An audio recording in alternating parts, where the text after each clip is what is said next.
Di dunia yang penuh gejolak sekarang ini, satu pertanyaan fundamental terus menghantui kita. Masih adakah keadilan? Keadilan seringkali terasa sulit digapai, namun perjuangan untuk mencapainya adalah inti dari kemanusiaan kita.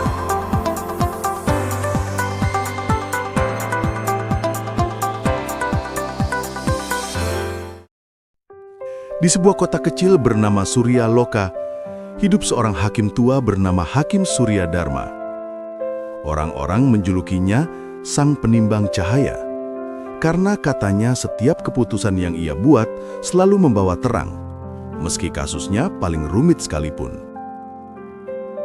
Ia tidak tinggal di rumah besar, tidak dikawal pengawal, dan tidak pernah bersikap sombong.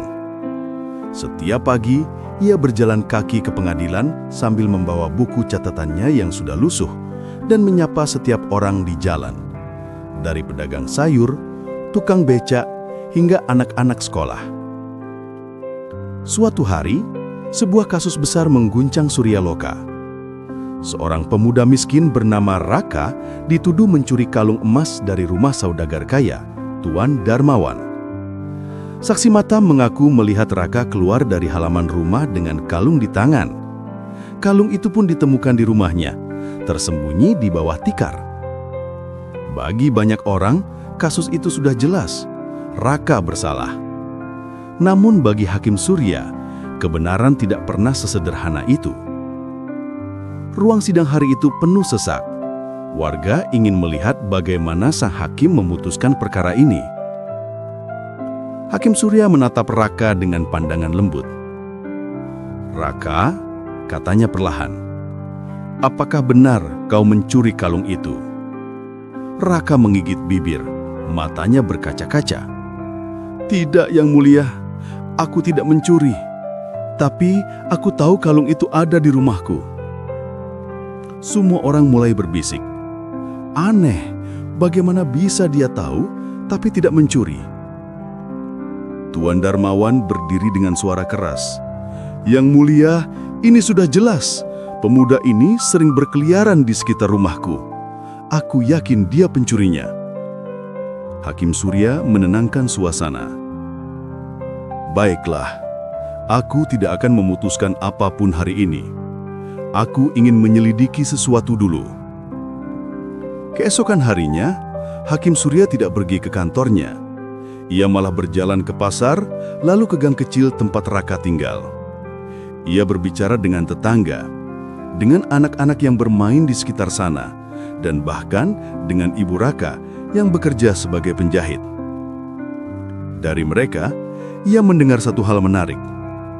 Raka adalah anak jujur, tapi beberapa hari lalu ia menolong seorang anak kecil yang menangis di depan rumah Tuan Darmawan. Hakim Surya lalu datang ke rumah sang saudagar. Ia memeriksa halaman dan bertanya pada para pelayan. Salah satu pelayan akhirnya mengaku, anak kecil yang menangis itu adalah anak Tuan Darmawan sendiri, yang tanpa sengaja menjatuhkan kalung ibunya di taman. Pelayan itu takut bicara karena ancaman sang majikan yang keras. 2 hari kemudian, sidang dilanjutkan. Semua orang menunggu putusan. Hakim Surya berdiri, dengan buku catatannya di tangan. "Sebelum aku menjatuhkan putusan, aku ingin mengajak semua pihak keluar ke halaman depan pengadilan." Orang-orang bingung, tapi mereka menurut. Di bawah pohon beringin besar itu, Hakim Surya meminta semua duduk melingkar. "Teman-teman, aku ingin kita belajar sesuatu hari ini tentang kebenaran yang sering tersembunyi di bawah lapisan kebanggaan dan ketakutan." Lalu ia memanggil pelayan yang telah ia temui. Dengan gemetar, pelayan itu menceritakan semuanya, tentang anak kecil yang menjatuhkan kalung, tentang bagaimana ia menemukan kalung itu di tanah, dan tentang bagaimana Raka datang menolong dan berjanji akan mengembalikan kalung itu ke rumah majikannya keesokan harinya. Namun malam itu, rumah Raka digeledah dan kalung ditemukan di sana sebelum ia sempat mengembalikannya. Semua terdiam. Tuan Darmawan menunduk malu. Raka meneteskan air mata, bukan karena lega, tapi karena ia tidak menyangka masih ada orang yang mau percaya padanya.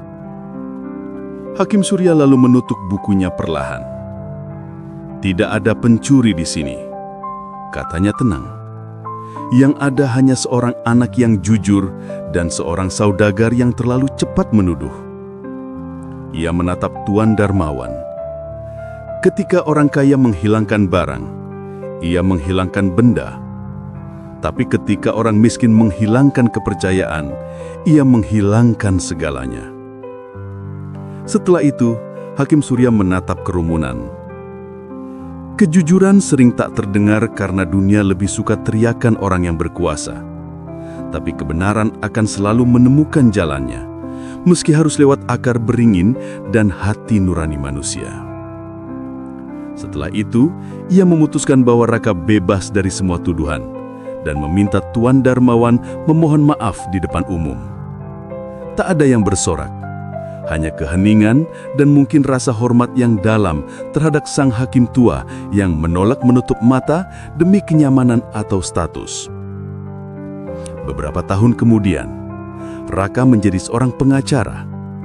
Ia sering berkata kepada murid-muridnya, "Aku belajar hukum bukan dari buku, tapi dari seorang hakim yang mengajarkan aku bahwa keadilan bukan soal pasal, tapi soal hati yang mau mendengar."